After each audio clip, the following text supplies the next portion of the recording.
Jelang ulang tahunnya yang ke-50 tahun, Kombes Pol Budi Haryanto secara resmi mendapatkan promosi jabatan baru yang sekaligus menandai kenaikan pangkat dari Melati 3 pecah menjadi Bintang 1. Budi Haryanto boleh jadi adalah salah satu alumni polisi paling populer di angkatannya.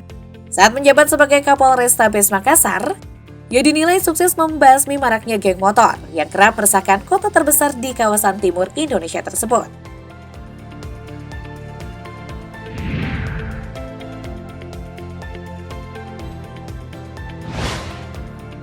Sejak 27 Maret 2023, Brigjen Pol Budi Haryanto ditunjuk sebagai Waketbid Kermadian Mas STIK Lemdiklat Polri. Setelah sebelumnya pria kelahiran Semarang 29 Maret 1973 ini menjabat sebagai Kapolrestabes Kota Makassar yang diembannya sejak 31 Oktober 2021. Selang 2 pekan penunjukan jabatan barunya, Korps Rapot atau kenaikan pangkatnya menjadi Jenderal Bintang 1 dipimpin langsung Jenderal Listio Sigit Prabowo. Sehari sebelumnya ia melepas jabatannya sebagai Kapolrestabes Kota Makassar. Pati 50 tahun ini adalah lulusan Akpol Angkatan 1995 dan memiliki pengalaman di bidang brigade mobil. Selain telah menyelesaikan sekolah kedinasan di Perguruan Tinggi Ilmu Kepolisian atau PTIK dan sekolah pimpinan Sekolah Staf dan Pimpinan Lemdiklat Polri atau Sespimen, suami dari Erika Budi Haryanto ini juga telah meraih gelar Magister Ilmu Hukum.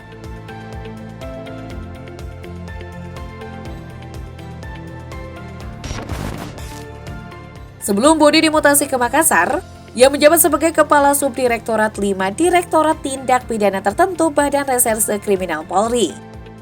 Selama berkarir, Brigjen Budi banyak bertugas di Polda Jateng. Ia pernah menjadi Direktur Reserse Kriminal Khusus Polda Jateng dan Kepala Bidang Profesi dan Pengamanan Polda Jateng. Saat masih berpangkat Ajun Komisaris Besar Polisi atau AKBP, Budi menjabat sebagai Wakil Direktur Reserse Kriminal Umum Polda Jateng, Kapolres Pati, Kapolres Boyolali, Kasubdit 3 dan Kasubdit 1 di Reskrimum Polda Jateng. Sebelumnya ia juga bertugas di Sumatera Utara. Budi pernah menjabat sebagai Wakapolres Labuhan Batu dan Kasat Reskrim Polrestabes Medan. Di Polda Metro Jaya, Budi pernah menjabat Kepala Unit Subdirektorat Keamanan Negara di Reskrimum, Kapolsek Cikarang Polresta Bekasi, dan Kepala Subdatasemen 2 Datasemen C Satuan Brigade Mobil atau Satbrimob.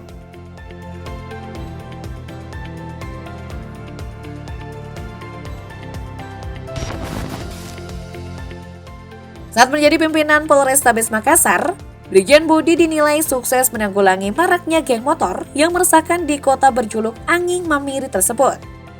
Kesuksesan itu bahkan membuat pria asal Semarang itu diminta menjadi pembicara dan berbagi pengalaman dalam kegiatan Opsnal Polda Jawa Barat dalam penanggulangan geng motor yang dihelat pada awal Februari lalu.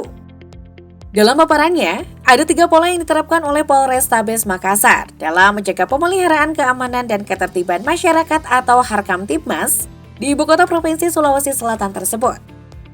Pola tersebut adalah konselor sebaya, restoratif batiniah, dan restoratif justice. Konselor sebaya dimaksud Budi, yaitu penggalangan mantan pelaku kejahatan jalanan untuk mempengaruhi pelaku didominasi anak di bawah umur untuk bertaubat. Pensiunan pelaku kemudian digalang untuk turut membantu kepolisian dalam menjaga Harkamtibmas. Adapun caranya yakni dengan mewadahi 700 mantan pelaku kejahatan jalanan dengan nama Batalion 120 atau B120. B120 itu, kata Budi, bak bola salju yang terus bergulir dan hingga awal 2023 telah menggalang sekurangnya 3.000 anak atau remaja untuk tidak terlibat dalam hal-hal negatif. Tidak sampai di situ, pelaku anak atau remaja yang masih kedapatan melakukan kejahatan jalanan juga disentuh suasana batinnya, yaitu pendekatan pola restoratif batiniah. Restoratif batiniah itu, kata Budi, dapat diterapkan dengan baik ketika penyidik atau aparat kepolisian melihat latar belakang masalah baik aksi kriminal ataupun kejahatan jalanan. Salah satu contoh konkret restoratif batiniah, yaitu tertangkapnya puluhan pelaku kejahatan jalanan dengan menghadirkan orang tua masing-masing. Di hadapan orang tua mereka menyatakan bertaubat atau tidak mengulangi kesalahan yang sama.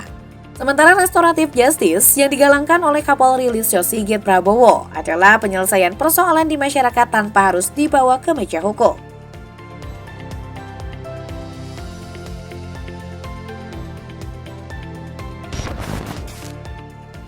Sebelum dipuji karena kesuksesannya menangani geng motor dan menanggulangi kenakalan remaja di Makassar, Pada September 2022 lalu, ia juga ramai mendapat perhatian warganet. Ia menjadi sorotan publik usai melepas anggota Ormas Batalion 120 yang sempat ditangkap anak buahnya. Tak hanya sampai di situ, Budi bahkan juga mencopot Inspektur Polisi 1 atau Ibtu Faizal dari jabatannya sebagai Kepala Unit Reserse Kriminal atau Kanit Reskrim Polsek Talong, yang menjadi pimpinan penggerebekan dan penangkapan anggota Ormas Batalion 120. Sebanyak 48 orang dari ribuan anggota kelompok Batalion 120 yang merupakan organisasi kemasyarakatan yang dibina Kapolrestabes Makassar dan Wali Kota Makassar ditangkap saat berpesta miras dengan menyita berbagai jenis sajam. Menurut Budi, pencopotan bawahannya tersebut karena tindakannya yang tidak profesional dan blunder, bukan karena telah melakukan penggerebekan. Akibat peristiwa itu, Kombes Budi sempat diperiksa oleh tim Inspektorat Khusus atau Insus Mabes Polri. Tentu saja hasil investigasi tidak membuat karir Budi terancam.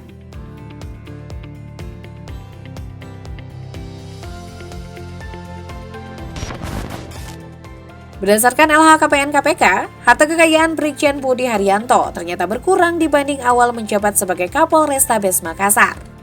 Pada 17 Januari 2022, Pati Budi melaporkan harta kekayaannya ke KPK sebesar 7,79 miliar rupiah. Tak cukup setahun menjabat, tepatnya 31 Desember 2022, Brigjen Budi kembali melaporkan hartanya. Bukannya naik, namun kali ini malah turun nyaris hingga 40% menjadi hanya sebesar 4,7 miliar rupiah. Artinya terjadi pengurangan harta Budi Haryanto sekitar 3 miliar rupiah.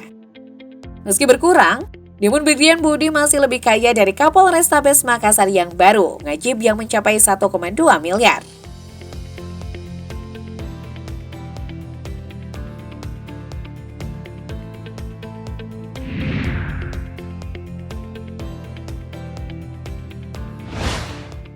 Kesuksesan Brigjen Budi Haryanto saat menakodai kota Makassar mendapatkan pujian dan kekaguman dari seorang Komisaris Jenderal Suntana yang saat itu menjabat sebagai Kapolda Jabar dan masih berpangkat Inspektur Jenderal.